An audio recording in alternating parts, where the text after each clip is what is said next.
आप देखना, चुनाव के बाद मोदी जी को तीसरी बार प्रधानमंत्री बनने दीजिए।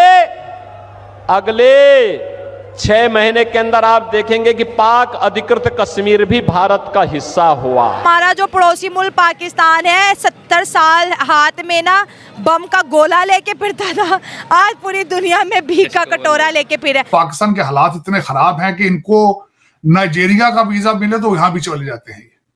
इनके तो हालात ये हैं, इनको जिबूती का वीजा मिले तो वहां भी चले जाते हैं। इनको तो देखने वाली बात है ना, भूखमरी पड़ी है कंट्री के अंदर, तो वो बेचारे ढूंढते रहते हैं कहीं भाग जाएं यहाँ से। किसी दिन कोई दिन ऐसा आएगा जहां पे चाइनीज गवर्नमेंट को बोलेंगे, चाइनीज गवर्नमेंट बोलेगी लाओ हमारे पैसे वापस, ये कहेंगे सर ये सब छोड़ो, पैसे वैसे हैं, आपको पता है हमारे पास पैसे नहीं है, पूरा गवादर आप ले लो। लेकिन वो हमारे मुंह पे जैसे कहते हैं तमाचा दे के मारते हैं, तो हमें जूते मार रहे हैं, हमें गैरत दिला रहे हैं कि गैरत खाओ, कुछ शर्म करो। पाकिस्तानी आवाम आज जूते खा रही है, कल 2 जूते फालतू खा लेगी, उनको क्या फर्क पड़ता है। तो ये पूरी पुरानी टेक्नोलॉजी लाके यहाँ पे पाकिस्तान की इन्होंने बल्ले बल्ले कर दी। चीन के हवाले से गुज़श्ता 4 साल में गैर मुल्कियों के उन्होंने कहा जी 8 हमले हुए हैं, हमलों में 62 लोग मर गए हैं। सिंध में 4 हमले हुए हैं जिसमें 3 चीनी बाशिंदे और 1 हमला जापानियों पर हुआ। वो एटम का भी हमने क्या करना है, 72 में आपने क्या काला करतूत किया वो ठीक है, कारगिल में आपने क्या किया, वो एटॉमिक पावर का हमने जेब में लेके घूमना है, अगर हमने उसको इस्तेमाल नहीं करना। ये शबराज इंडिया को दे दे, वो दिवाली पे चला ले, फिर हमसे तो बेहतर ये है ना कि इंडिया चला ले दिवाली पे। आप इंडिया की नकल कर रहे हैं, इंडिया की नकल करना आपके पॉसिबल नहीं है। आप 100 साल पीछे रह चुके हैं, गए नहीं है, आपने शुरू ही नहीं स्टार्ट ही लिया, 76 साल पीछे हैं आप उनसे। एटलीस्ट 1947 के बाद आपने you did not lay down the foundation। Pakistan जो है एक जमहूरी मुल्क, एक आज़ाद मुल्क, आहिस्ता आहिस्ता दुनिया में ये भिखारी के नाम से कैसे मशहूर हो गया? देखें वो जैसे हमारे जो प्राइम मिनिस्टर हैं अभी जो करंट हैं, ठीक है, तो उन्होंने कोटेशन की थी कि करंट प्राइम मिनिस्टर है भी करंट ही है भी उसके अंदर करंट है पूरा, तो वो कहते हैं बेगर्स कांट बी चूजर्स। तो बात अगर वैसे देखा जाए तो उसने हकीकत बयान की है, तो इसमें कोई मतलब कोई गलत बात नहीं है कि हम भिखारी हैं। भिखारी कभी भी अपना इंतखाब जो है ना नहीं कर सकते। तो जब हमने रिलाई ही अपने फॉरेन जो एड्स वगैरह या फॉरेन एड्स पे करना है, जब हमारी किसी किस्म की एक्सपोर्ट नहीं है, हमारी टोटली इंपोर्ट ही इंपोर्ट है, हम चीज़ें लोगों से ख़रीद रहे हैं, इवन के डॉलर की हमारी, क्योंकि जब हमने इंटरनेशनल कोई चीज़ खरीद करनी होती है तो हमने जो उसकी ट्रांजेक्शन या उसकी जो पेमेंट करती होती है वो डॉलर्स में, तो डॉलर हमारी लोकल करेंसी नहीं है, तो डॉलर्स भी तो हमें किसी तरीके से चाहिए ना, तो वो तो तब आएगा ना जब हम एक्सपोर्ट करेंगे। तो वो एक्सपोर्ट तो हम करते नहीं, फिर हम कर्जे मांग के जो कर्जों के डॉलर्स हमारे पास आते हैं वो डॉलर्स हम दे के तो चीज़ें इंपोर्ट कर सकते हैं। तो हम बेसिकली भिखारी, उसने सही कहा था कि हम भिखारी कौम है, तो हम अपने जो है ना तो अपने डिसीजन ले सकते हैं, क्योंकि हमें हाकम के मुताबिक चलना पड़ता है, जो हमें हुक्म देता है, जिसने बेसिकली हम पे इन्वेस्ट किया होता है, तो उसके अकॉर्डिंग हमें चलना पड़ता है। तो उसके लिहाज से ये तो आपने कह दिया।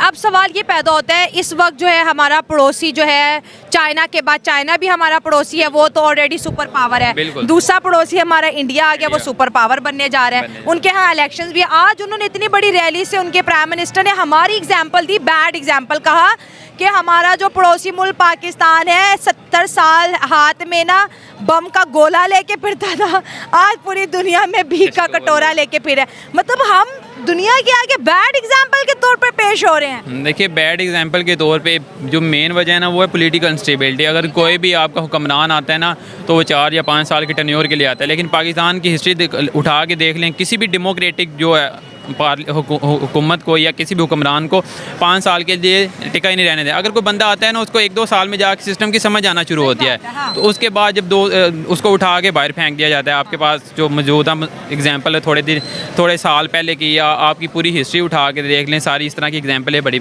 उसकी बात कर लें नरेंद्र मोदी की, तो उसने बिल्कुल हकीकत बयान किया कि हम कहते हैं कि हम एडमी पावर हैं, हमारी आवाम को 100 कार्ड सा एक नारा और जज्बा दे दिया जाता है जी पाकिस्तान दुनिया में ऐसी कोई पावर नहीं जो पाकिस्तान को तबाह कर जाए।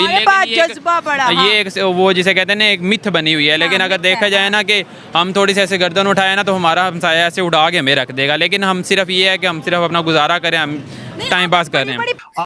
भारत को बड़ा क्लोजली मॉनिटर करता हूँ चीजों में, मैं वेरी मच, मेरा प्यार मोहब्बत बहुत है। तो उसमें आरजू देखें, प्रोसेस तो बड़े अरसे से शुरू है, ऐसे बात नहीं है, लोगों को उनको भी क्रेडिट देना चाहिए। जिस तरह मैं हमेशा कहता हूं कि इंडियन इंस्टीट्यूट ऑफ टेक्नोलॉजी की बुनियादें जो थी वो नेहरू साहब ने रखी थी, मौलाना आजाद ने रखी थी, वो तो बहुत पुरानी बात 50s की। मनमोहन सिंह, मोरारजी देसाई, वाजपेयी, इन लोगों के किरदार थे इनके, नेशनलिस्ट थे वो भी, ऐसी बात नहीं है, उनके अंदर भी नेशनलिज्म था, लेकिन उसको क्लोजिंग दी है मोदी साहब ने। कल मैं एक जगह पे बैठा था, तो मैं अक्सर दो चीजें आज बताना चाहूंगा कि जयशंकर साहब ने भी जो कल जिसमें किया था वो सूरत के अंदर गुजरात में थे। तो मैं कल कुछ गुजराती दोस्तों में बैठा हुआ था। मैं अक्सर पहला क्वेश्चन उनसे ये करता हूं कि मुझे ये बताओ गुजरात के मतलब क्या है, गुजरात क्या है। तो वो अक्सर मैं कहता हूँ the land where the Gujar and Jats live together, क्योंकि मैं खुद जाट हूं, तो Gujars and Jats live together, that is called Gujarat. तो मैं उनको फिर दूसरी चीजें जो बताता हूँ खासकर इस हवाले से कि I am a huge fan of Gujarat. एक तो सूरत गुजरात था जहां सबसे पहले ब्रिटिश आए थे, एक तो उसकी हिस्टोरिकल सिग्निफिकेंस। दूसरा गांधी साहब वहां से थे, हमारे जिना जो थे वो वहां से थे, गुजराती थे। फिर मोदी साहब गुजराती, मैं दूसरा अंडानी और अंबानी वो गुजराती। मैं very much inspired, very intelligent people, very determined.